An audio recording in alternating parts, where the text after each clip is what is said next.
We're gonna be the only people we know who have gone through something like this. Yeah, but it's like kind of bonding in a sense, right? Like we're all bonding. Yeah, not really.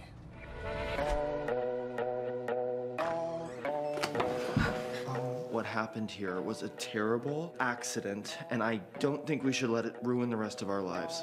How can this pile be so big and this hole can be so small?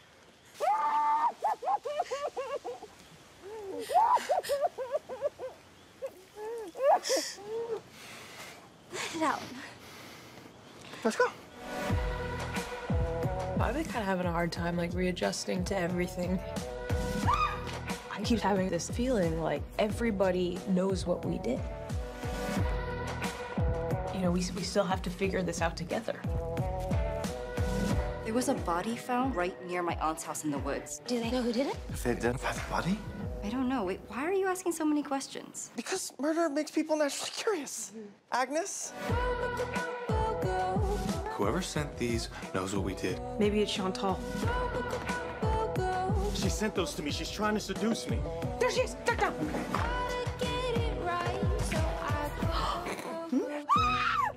Sorry. I thought they were real. I need all of us to pretend to be normal, good, non-murderers. I don't know what to do. Freeze! No! This is emergency. Leave now! We are good people who are subjected to a very unfortunate situation, and that's all. I wanna get into what's different about this season and where the gang is, for lack of a better phrase. But what do you guys love about shooting this show so much? Because it is one of those shows that you get a vibe of people who really like each other and are having a good time. Yeah, we're very good actors. That's all I have to say. No, yeah, it's a great job. Especially in comparison, like everything is to other jobs, everyone on the show is like, we're just all of like the same ilk, you know? I mean, like similar age, similar sense of humor. It's a very like diverse kind of crew, and I don't know, I think it makes for a really good breeding ground of like making good stuff, and everyone's like really into it on set. Well, that's the thing. The kind of thing that you're doing requires a fair amount of commitment from everybody. Like, everybody has to be on the same page in regards to the tone and how it's going to go. Does it feel like that, you know, on set as well?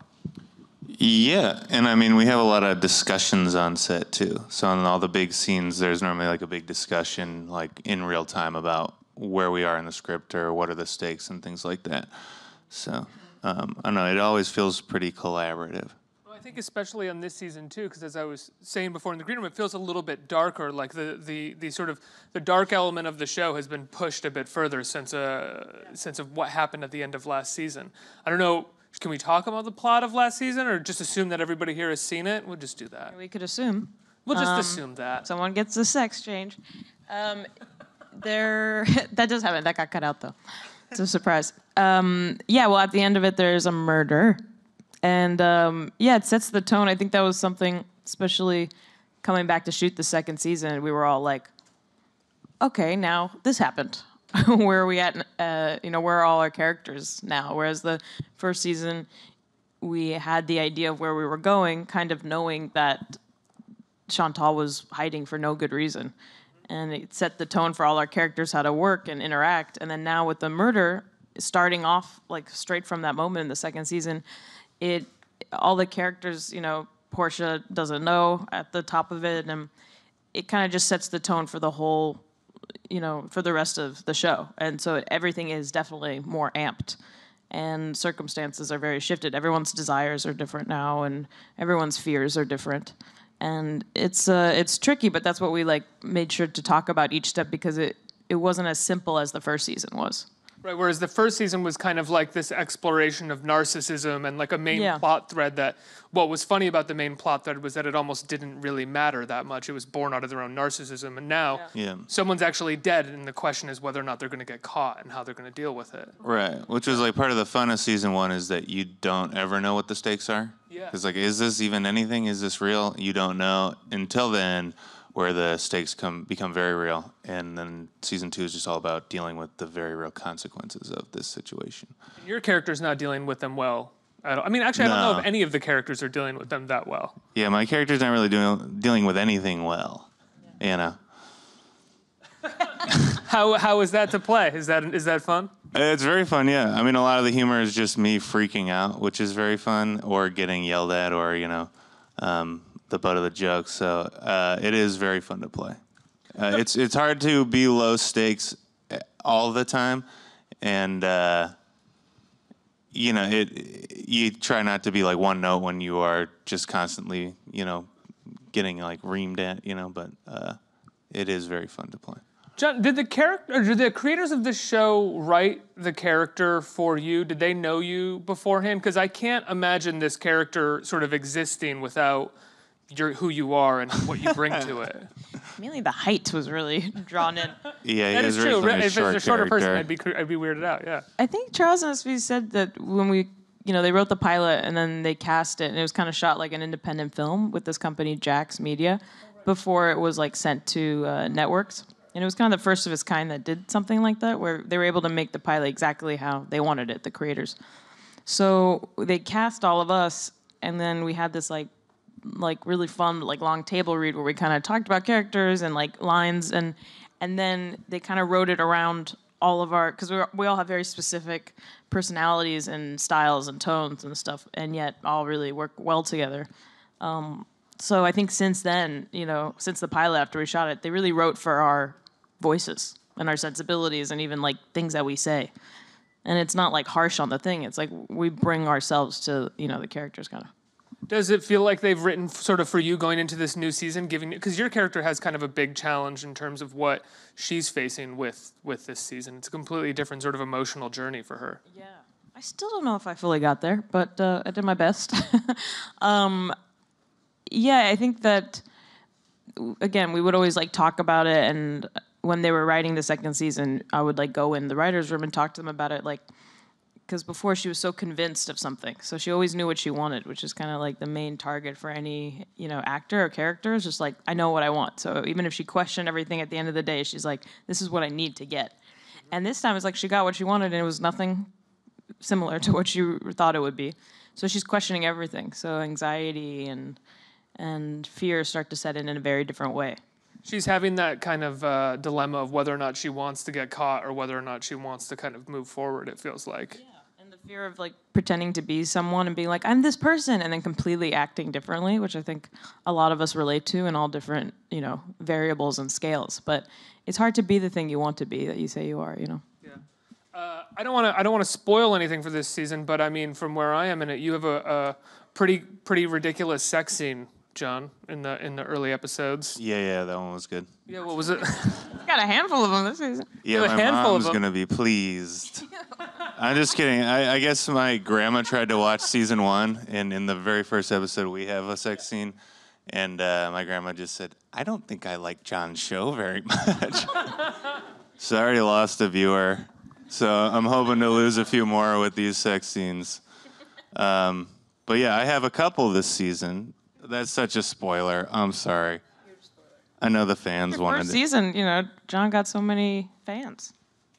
Yeah. They had to So many see him crushes. naked They were more. like, we gotta see this guy hooking up. Yeah, can you believe it? I got 5 whole fans off of the first season. No, yeah. When you get a script and it says, you know, that there's going to be a sex scene, how do you feel about that?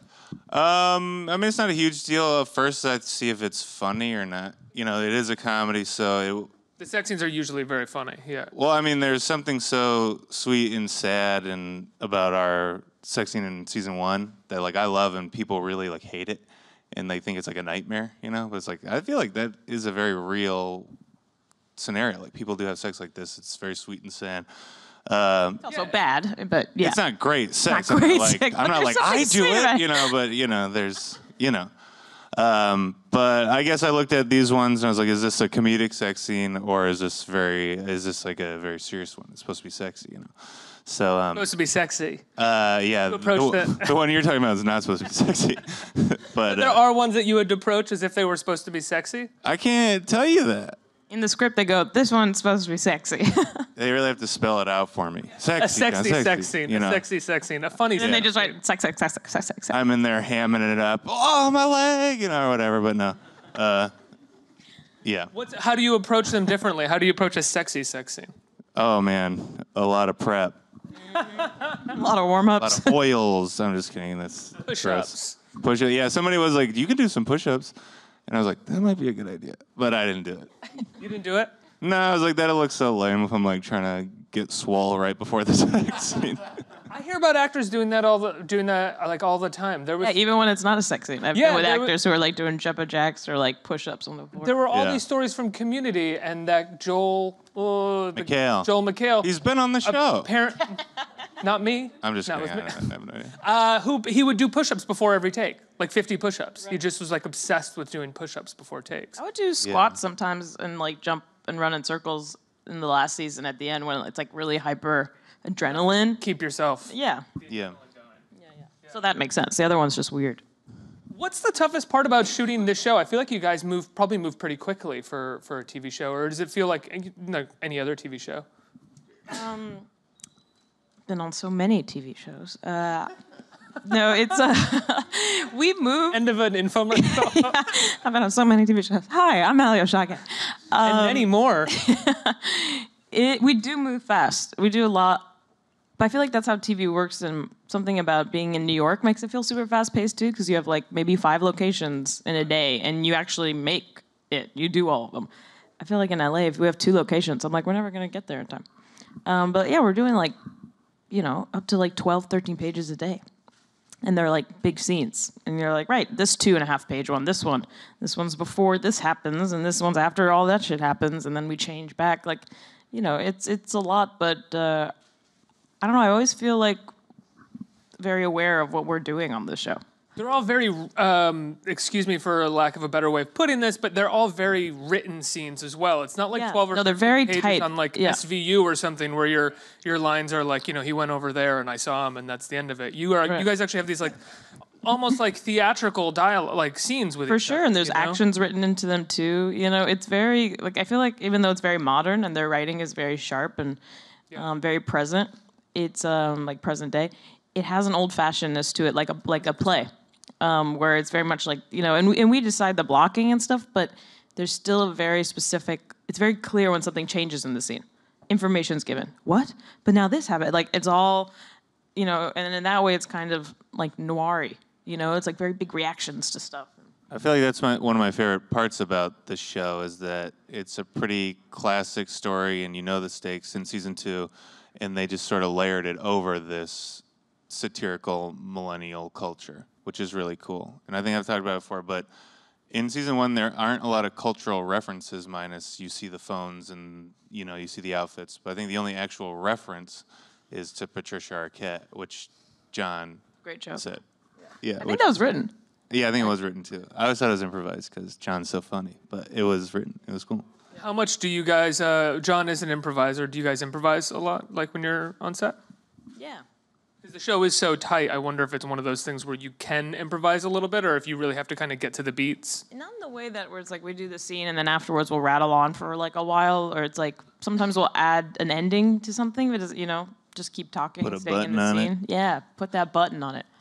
But then other times it will be like while we're about to do the scene, we'll just kind of rework it slightly to make it sound more of our own voice or whatever. So that's kind of improvised, but then we stick to that script and shoot it, if that makes sense, Yeah, I feel like everybody in the cast does a good job of changing their dialogue just slightly to make it more realistic or to fit them in the moment, which is, I feel, really cool about our show, but can also be bad when you're trying to get another job. You mean like in an audition setting or something? Yeah, I've had people like tell me before I go in not to improvise. Like, it'll be like written in like, and don't let John improvise. And I'll be like, okay.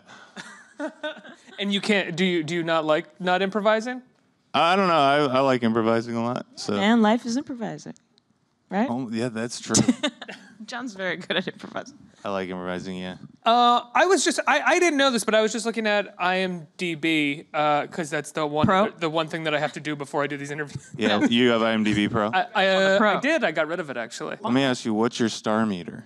I I don't think I'm on Everyone the knows star what a meter. star- Oh, you're on the star meter. Come on. My dad hits me up every time mine gets to a low number. He's like, "You see how low your star meter is today?" I was like, "Don't look at the news." That's awesome. Did you already shoot, or is it coming another season of Arrested? Yeah, I just finished. You just finished shooting it. Yep. What was that like? It was something else. It was. Something else. It was fun to hanging out with Michael. That's my favorite part, and like getting to see the cast members again is really cool. We've known each other for like 15 years. Yeah. It's very all over the place. It's very different than shooting this show. We don't really know the context of what we're doing until like last minute, and there's a lot of these like, overarching like crazy ideas that are like really slapstick and like hilarious, but like just like so odd. Like we'll be doing scenes, someone comes crashing through a wall, a hand falls off, and like and then like powder, and we're like, what? And then like my character's so like, all right, we'll see you later. So it's like it's a very it feels like a cartoon come to life. Yeah. So it's cool. I have such different relationship to it since I started when I was 14, and now I'm like 28. So. Well, is that kind of a weird thing that you go back and you see all these people who have been in your life for 15 years, but sort of on and off. Yeah. So everyone has kind of grown and changed and had different life experiences since like, the last time you worked with them. Totally. It is odd, and it's strange in like any way that you have a dynamic with like your family or friends from school or whatever. But the weirder part, I think, for Michael and I is that we were children when it started. Yeah. So, we did another Netflix season 5 years ago, and that was kind of the biggest, like, hey, we're adults, kind of. And we're back. But it does feel very familial in that way. Yeah. So You like working with Michael? Michael, Sarah, yeah, he's all right. No, I love it. It's the best. Hanging out with him is my favorite part about doing the show, because we just, like, kind of turn back into kids, where we're just talking about things that don't even matter. We're like, do you ever notice the color of this chair is kind of similar to... Like, we just get, like... very almost like when you're at school, when you just hang out with friends and you have nothing to talk about but what's around you. It's not like dinner. John Early is so funny on this show. What is it? What's it like working with John Early? He's just so funny and easy to be around, and I've known John from the comedy scene like before too, and I'm always amazed at how hard he can crush on stage, because like he can really whip a crowd into a frenzy in a way that is so unique to him. So I don't know, there's just something about him that is like truly special. He's so freaking funny. He makes everybody really laugh. fun. Yeah, and he's so kind. Yeah, it's fun to just goof off, and then you kind of just it makes days go by easy, especially if like we don't have a lot going on, but we're kind of in the background of scenes. It'll be like a very fun, jokey day on set. What do you mean? Like you can just sort of watch him, or like all of you guys are in the background of scenes? All of us just kind of goofing off with the crew, or like making jokes. John loves goofing off with the crew. The crew's good. John Early would do this bit sometimes where he's like, Alia, what do you want? And I'd be like, I don't know, vanilla with chocolate chips. And he's like, okay. And he like would mime a whole Cold Stone Creamery act for like really committed to it. Sounds silly, but really made me feel good every day. He also will be like, did you hear the news? Yeah. It's like, what? And he's like, we're getting pizza for lunch. And it's like, we're not getting pizza for lunch, And then somehow he's joking around about it so much, someone gets him pizza. I feel like it doesn't translate as much. Everyone's like, shut the fuck up. Just some of the inside bits on certain Being on parts. set is hilarious. We talk about all kinds of things. Let's get some questions from the audience. Who has a question? You have a microphone. Hi. Oh, hell yeah. In one of your interviews, you said that I like to lose myself when I travel, and you kind of find new people and experiences to discover a new part of me that I never have. I'm wondering, are you still kind of like searching for identity? And if so, when you do travel, what is it like what excites you the most about finding new things and people and experiences? Wow, I'm like, you know me. Who are you? Yes, I definitely am still, searching for myself in a different way. It's not as much of an overall like identity of like, who do I want to spend time with? What do I want? What do I care about? It's more like, how do I do that? I've never done that before. How do I get there? That's something that's, I'm interested in. I just finished working for a long chunk, and I'm about to go do some solo travels that I'm excited about. And I try to like, I'm doing some like weird classes, just like signing up, like I was telling John. I'm really into being a clown, so I'm gonna try and study clown work. True? Yeah. That's so cool. Yeah, I'm like, I want to learn how to, not the ones that like paint their faces and are terrifying, but That feels like a plot thread in Arrested Development. I know it does. I become a clown. I know. Don't tell anybody else. But yeah, I mean, I think it's good, especially when you're an actor, but any kind of job, we tell ourselves a certain story after a very long time of who we are and what we're capable of. And it's nice to change that up every now and then. And I'm lucky enough to be able to go travel on my own and, feel safe and comfortable, but also put myself in very uncomfortable situations. Nothing too dangerous, but I just like to be in places I don't know and like work my way out of it. Yeah. Extracurricular activities like classes, I don't know if they're called extracurricular when you're an adult, but they're an amazing thing because you forget that you don't have to be this one thing that you've been attempting to be or have been for so long, and you can do this other thing and learn these other new things. Same with meeting new people in a different country or a different environment. You're just like, these people don't know me the way I am around so many of my other friends. Yeah. And it's refreshing to do that, to kind of remind yourself of the version of yourself now, the present you, instead of attaching to old things. John, what's your favorite place that you've ever traveled? Door County, Wisconsin. Do you want to leave it there?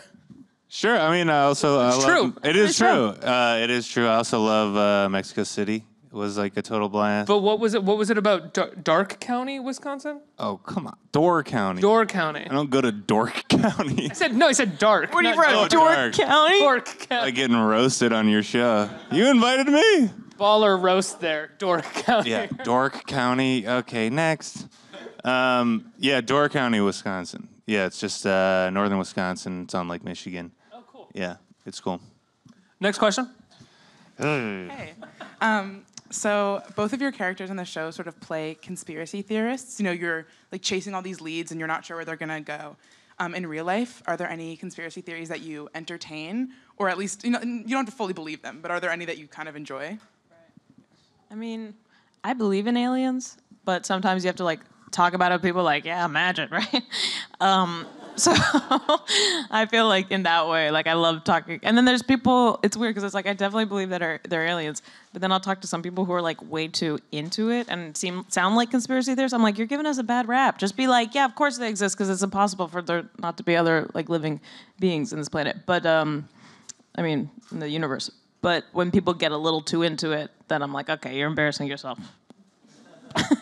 Yeah, I mean, we're like in the age of conspiracy right now, so I'll certainly entertain them, and I don't know, it's hard, it's a slippery slope, because it's like which ones are just very offensive, or what are real, or who do you trust? But Sean Hannity. Yeah, Tucker Carlson. No, but yeah, you. Uranium One. Have you heard of it? No. I've been there. I grew up there.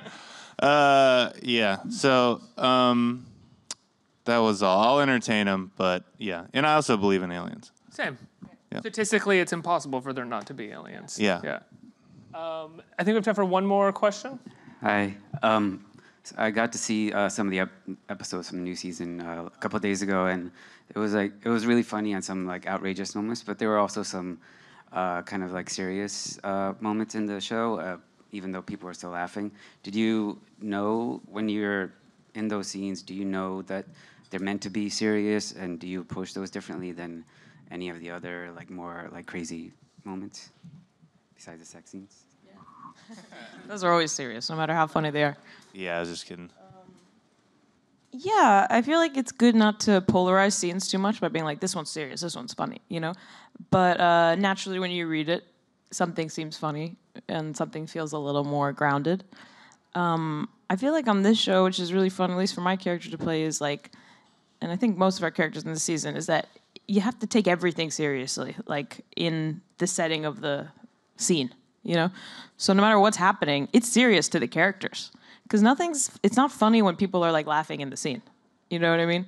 Like if like Dory and Drew are having a good time and like making jokes, like the audience isn't laughing. They're like, oh, we're watching two people hang out with each other.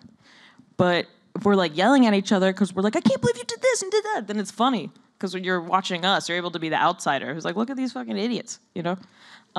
So yeah, I guess as characters, you take it seriously always. And then sometimes it's like really silly, and then other times it's not as silly. If like, you know, we're having sex or something. I mean, it's like a classic thing to say, but humor comes from drama, and I think in this show particularly, they can't exist without each other. So when we take those scenes very seriously, there are very funny moments within the scenes, or they can't live separately. So it's like, because we took this scene seriously, we're allowed to get away with some of the humor later. Or, you know, how serious like everything is to Dory, it makes Elliott's character pop just that much more, you know? Or the more I freak out, and then how flippant Portia is, it's like, it's a nice balance that the writers have created, and, you know, it's a nice little dance everybody's doing.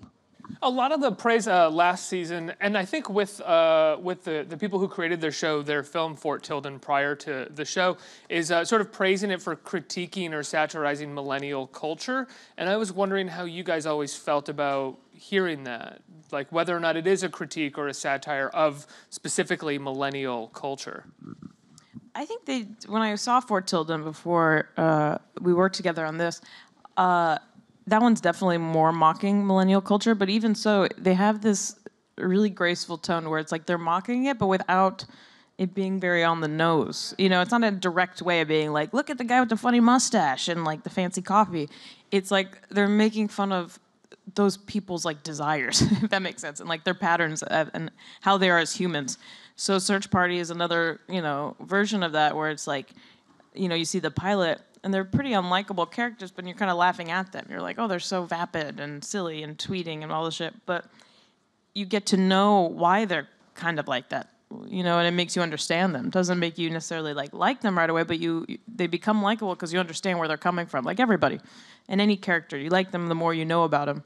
And so I think they do a really good job of that. And then, you know, in my opinion, the first season and the second one has a bigger comment on millennial culture instead of just what we spend our money on. It's more of like how we're disillusioned by things that are bigger than ourselves happening outside and making everything about ourselves. And, you know, the world's kind of falling apart to a degree, and yet we're like, but what about me? You know, and that's more of a cultural like consciousness that they are able to address in their work instead of just making fun of like style and stuff like that. Yeah, I think that like millennials is one of these buzzwords that has like become very trite now. Or like I see a lot of articles that say millennials are ruining Buffalo Wild Wings, or like millennials are ruining Halloween. I'm like, what? You know, it's just like everyone this hates thing. millennials, I know. Yeah, it's like millennial culture has been this thing that we're all making fun of.